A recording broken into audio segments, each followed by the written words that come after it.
देखिए, प्रधानमंत्री नरेंद्र मोदी 8वीं बार जापान के दौरे पर हैं। टोक्यो में पीएम मोदी का गर्मजोशी के साथ स्वागत किया गया, जिसकी तस्वीरें आपको दिखा रहे हैं।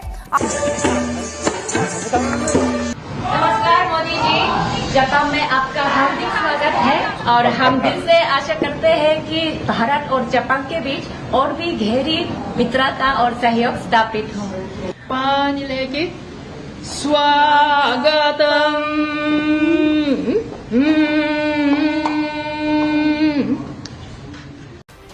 वजीर खारजा दौरे जापान जारी। टोक्यो में जापानी वजीर आजम और जापानी मनसब से मुलाकात की।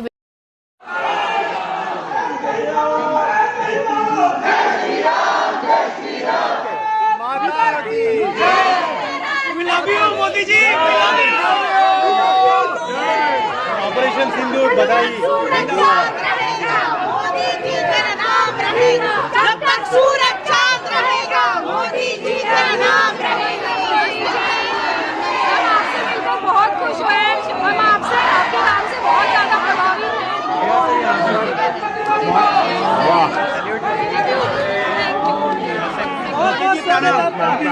मोदी जी प्रणाम।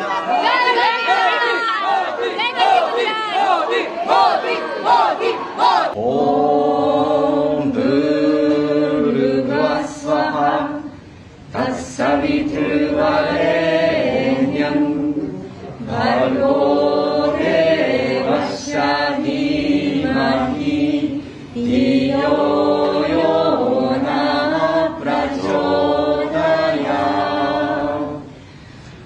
ओम सर्वे भवन्तु सुखिनः सर्वे सन्तु निरामया सर्वे भद्राणि पश्यन्तु मा कश्चित् दुःखभाग् भवेत्।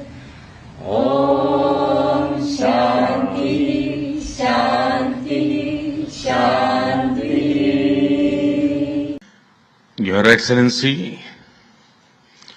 प्रधानमंत्री इशिबा जी,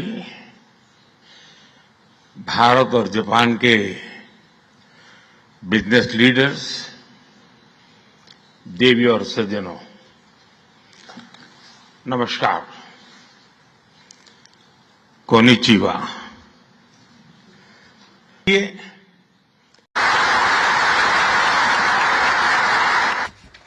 दोस्तों, वज़ीर-ए-आज़म नरेंद्र मोदी जो हैं वो जापान पहुंच गए हैं और इम्पोर्टेंट डेवलपमेंट ये है उनकी किसी इंपॉर्टेंट पर्सनालिटी का दौरा था और इंतहाई इंपॉर्टेंट मीटिंग्स हुई हैं उसके हैविंग हिम। वैसा कितना बड़ा ब्रेक थ्रू है। मैं तो इवन साउथ एशिया के जो अमेरिकन एक्सपर्ट्स हैं उनको भी कहते हुए देखा कि इस डेकेड का ये सबसे बड़ा ब्रेक थ्रू है साउथ एशिया के अंदर। और लोक नृत्य जो है उनकी परफॉर्मेंस भी पीएम मोदी के सामने दी गई। साथ ही साथ इसके बाद कुछ कलाकारों ने भारतीय लोक नृत्य की प्रस्तुति की। 15वें भारत जापान वार्षिक समिट में हिस्सा लेंगे प्रधानमंत्री।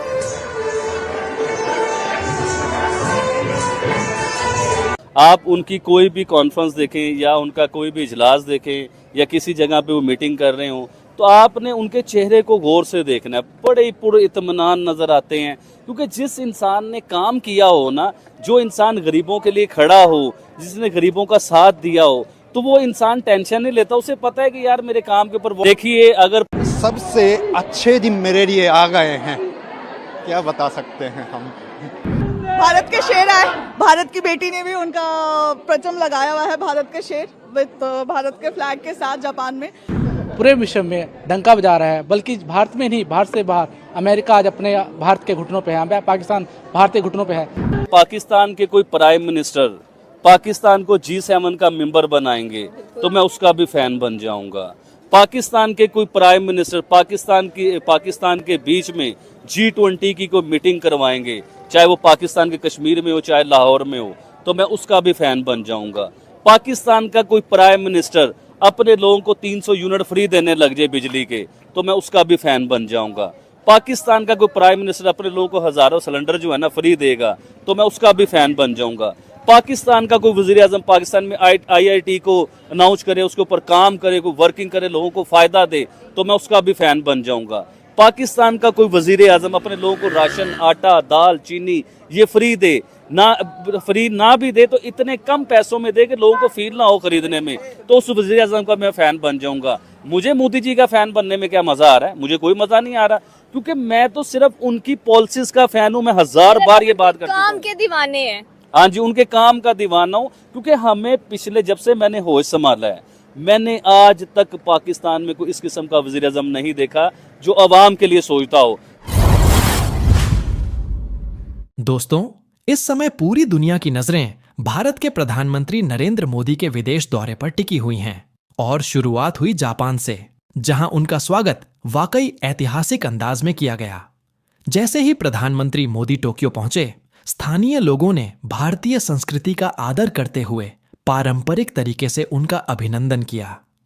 खास बात यह रही कि मोदी जी ने वहां हिंदी में सबको संबोधित करने के बाद जापानी भाषा में भी अभिवादन किया, जिसे सुनकर पूरा हॉल तालियों से गूंज उठा।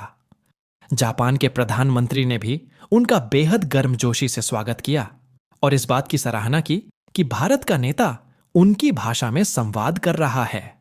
यह छोटा सा कदम भी गहरे कूटनीतिक संदेश देता है, क्योंकि जापान और चीन लंबे समय से एशिया की राजनीति में एक दूसरे के प्रतिद्वंद्वी माने जाते हैं। ऐसे में मोदी जी का जापान से सीधे चीन का दौरा करना सिर्फ एक साधारण यात्रा नहीं, बल्कि एक रणनीतिक संदेश है कि भारत एशिया में शक्ति संतुलन बनाने में अहम भूमिका निभा रहा है। आपको याद होगा कि जब चीन ने अपनी अर्थव्यवस्था के बल पर जापान को पीछे छोड़ा था, तब जापान के भीतर राजनीतिक अस्थिरता तक देखने को मिली थी और वहां की जनता में भारी असंतोष था। यही वजह है कि जापान आज भी चीन को शक की नजर से देखता है। इसी बीच मोदी जी का वहां का दौरा दोनों देशों के बीच रिश्तों को संतुलित करने और भारत की स्थिति को मजबूत करने की दिशा में एक बड़ा कदम माना जा रहा है। इतना ही नहीं, टोक्यो शहर के सबसे ऊंचे टावर पर भारत का तिरंगा रोशनी से जगमगा उठा, जो यह साबित करता है कि जापान भारत के प्रति गहरी इज्जत रखता है। यह सम्मान बहुत ही कम देशों को मिलता है और हमारे लिए यह गर्व का क्षण है। अब सवाल यह है कि जब मोदी जी चीन जाएंगे तो वहां उनका स्वागत किस तरह से होगा और चीन इस संदेश को कैसे लेगा। अमेरिका भी इस पूरे घटनाक्रम को ध्यान से देख रहा है, क्योंकि एशिया में शक्ति संतुलन को लेकर उसकी भी रणनीति हमेशा सक्रिय रही है। आज भारत के प्रधानमंत्री न केवल भारत की ताकत का प्रतीक बन चुके हैं, बल्कि वैश्विक मंच पर भारत की आवाज को भी बुलंद कर रहे हैं। यही कारण है कि चाहे बात हो कूटनीति की या फिर संस्कृति की, मोदी जी का हर कदम दुनिया में चर्चा का विषय बन जाता है। जापान की धरती पर उनका भव्य स्वागत केवल औपचारिकता नहीं, बल्कि भारत जापान के रिश्तों की मजबूती और एशियाई राजनीति के बदलते समीकरण की झलक है। आने वाले दिनों में यह दौरा किन किन नए समझौतों और रणनीतियों को जन्म देगा, यह देखना बेहद दिलचस्प होगा। दोस्तों, आपको क्या लगता है? क्या मोदी जी का यह कदम चीन और अमेरिका दोनों के लिए एक बड़ा संदेश है? अपने विचार हमें कमेंट में जरूर बताएं और अगर आपको यह जानकारी पसंद आई तो वीडियो को लाइक और शेयर करना ना भूलें। साथ ही चैनल को सब्सक्राइब करें ताकि आपको हर नई अपडेट सबसे पहले मिल सके।